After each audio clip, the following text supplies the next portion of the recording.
Hello everyone, and welcome to what is now going to be one of the new regular channel segments, which is going to be Sunday Urban Rivals. Now, if you aren't aware, Urban Rivals is a exclusively digital card game that doesn't make any damn sense. But I, for some reason, love playing it. I actually originally started playing it back when I was like 12 years old, when this server was a lot smaller and your card options were a lot smaller. I recovered my deck, found out that I recovered my account, found out that I completely screwed the entire thing up, and now I'm recovering it just to do my weekend segments. So, we're just gonna go ahead and play this. I'm going to... hold up. I got some kind of reward. Okay. Don't really care that much about that. Alright. So I'm gonna go ahead and jump into it. I'll explain this game real quick. And then I will get into the main purpose of this video, which is channel discussion, which I will... first thing I'll point out is it's going to be once a week. So basically, the way that this game works is you have 12 of these things called pills, and you divide them up between 4 turns and pit them against somebody else. And they multiply the blue symbol over here, the little blue fist, by the number of pills that you have. So if I was to say put 2 pills on Vancer, he naturally comes with 1. It changes to 3, and his total power would be 24 or 16 or whatever. I'm actually gonna throw Vancer because I don't really care that much about him. I'm currently doing what's called leveling, which is where you try to get your cards to their maximum potential before you actually do anything competitive with them. Because I dumped, I think, like $14 into getting some new stuff.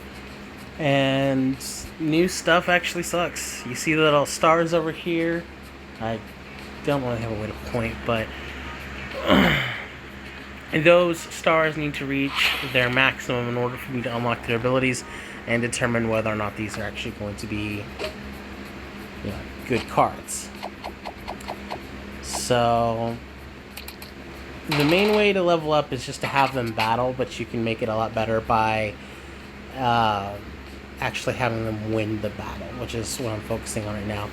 The second number, by the way, in red, is how much damage it does if it actually beats your opponent's card. So, basically, you win either by getting your opponent's total life down to 0, or when all of the rounds are finished and your opponent has absolutely no life.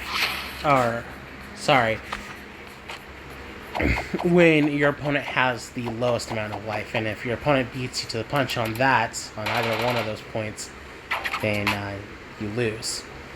As you can see, I've used up all my pills, so that's about it. I mean, I'll attack with Genom, and I'll go a little bit more into the details of this game later, but for now, I'm gonna go ahead and spend the rest of my time... Oh, I gotta finish this fight. Focusing on the real purpose of this video, which is going to be explaining channel changes. So going forward, I'm going to be choosing one of my games per... see, look, I just lost because they actually got me to 0 life. But I really don't care. I was entirely focused on leveling up. That's why I am in the training segment. But from now on, I'm going to be choosing one card game per week. I will be uploading videos for whichever card game per week it is. It's not going to go away until I actually see my stupid reward. And then on Sundays, I will be playing either Urban Rivals or Call of Duty. And we will talk about things that occurred in the videos, possible other channel updates, or really anything that could potentially be relevant. I got all the exact same stuff. What did they choose? Oh no, I get to pick first. Okay. We'll go halfway in. I really only care about getting Wolf and Gorka. So, yeah, that's pretty much what's going down. So this upcoming week is going to be Magic the Gathering because I already have some of the videos filmed. I've got a total of, it's either going to be 3 or 4 draft videos. I'm thinking probably 3 just because otherwise one of them would be insanely short, and I'd rather have a longer video than a shorter one. If I wanted to, I could probably combine it down into 2, but I don't really feel like doing that. Just because something would end up being of a ridiculously significant length. But I'm going to be doing Magic, and then I'm thinking I want to follow up with more Yu-Gi-Oh! Duel Links. Excuse me. After that. And the reason why I'm doing that is because I've already got mostly only Pokemon content on my game right now, and I kind of got a little bit burnt out on it anyway. So I'm going to take a break. I mean, I'm working on some new decks. I'm going to be bringing back some old stuff, 3 weeks from now. But for now, my primary focus is going to be on trying to get more content for Magic the Gathering and Yu-Gi-Oh! Duel Links. I've been having a lot of fun with Duel Links, actually. It's been pretty interesting seeing the different strategies due to newfound forms of limitations that exist. Because, like, in traditional Yu-Gi-Oh! You usually only have 40 cards available. And that's actually fairly positive. One of the main things that you got to understand about strategizing your card games is that the fewer cards you have in your deck, the better chance you have of getting the stuff that you need. And so Yu-Gi-Oh! Duel Links kind of doubles down on your chances of getting things that you need and decreasing all the stuff that you don't need by making it to where you can only have a few cards. That's why, like, in a traditional Six Samurai deck, you probably have a lot more diversity for your extra deck as well as your main deck. But, like, in Duel Links, you would have to pretty much pick exactly which Six Samurai you want to rely on. And that's why I chose Kagemusha and Kagekai, because those two can pretty much automatically, when they're both in the hand, come out and create Shien. But there's plenty of other ways you can use Shien as well. I think in my original build, I used Shien's Foot Soldier as a possible tuner, and then I've got a bunch of level 4 stuff that serves its own purpose down the line. But in Duel Links, it's not necessary to have that much stuff in there, so I don't. And that contributes on how the correct way to build goes. It also seems like there's a lot less cards available. Like, for example, right before I quit playing Yu-Gi-Oh!, the physical card game Yu-Gi-Oh!, there was this archetype called the Ghostrix, and I was actually looking forward to trying to build a Duel Links version of that, but as far as I can tell, they don't exist in Duel Links, so unless they get released later on, I'm just going to have to be disappointed. Speaking of disappointed, I thought for sure I would have beat that thing. Tortuga. It's literally just Spanish for turtle. Anyway. What was I saying? Oh yeah.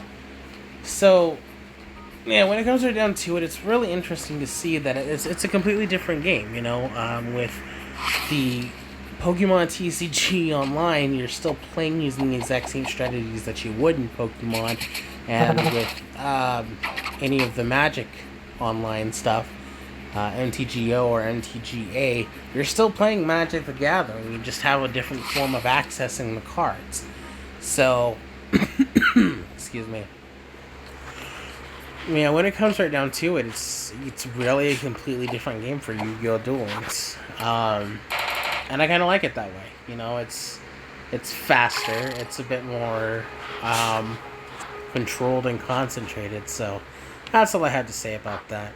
And then as far as Magic the Gathering goes, I actually do have both MTGO and MTGA, so I'm probably going to be using a little bit of both, depending on what what deck I want to show up at the time. So, for example, I'm not as into MTGO as MTGA, mostly because I think MTGA is flashier. But I do still have two decks in there, solely because they are decks for the Pioneer format. That I wouldn't be able to replicate in the historical form. Well, I might be able to replicate one in the historical format, but you'll have to wait until later this week because I do believe I plan to do a video on each of them. And then I don't know if I'm going to be doing another FNM with Sims MTG or not. I'm thinking about it, but last time it was kind of difficult, to say the least, to arrange it, but I think I could possibly work around it and make it happen, because I thought that was a pretty cool form of content.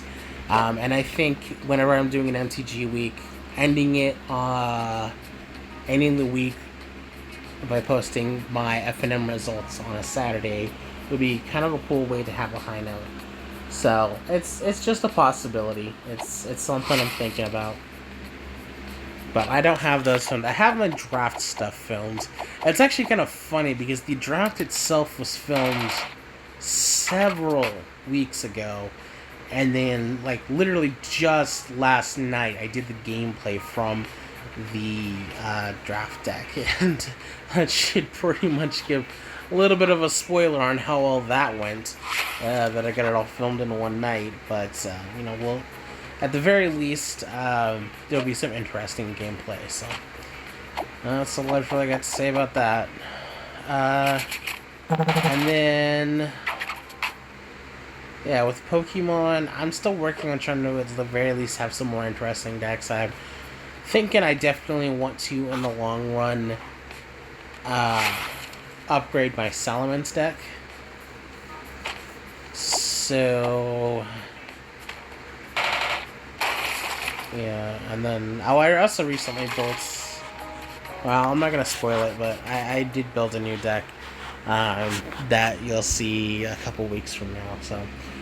Alright, well, that's pretty much it. I had my fun and jabbering off while absent-mindedly upgrading my Urban Rivals deck. If anyone has any questions about this weird game, you're welcome to ask, and I'll try to clarify.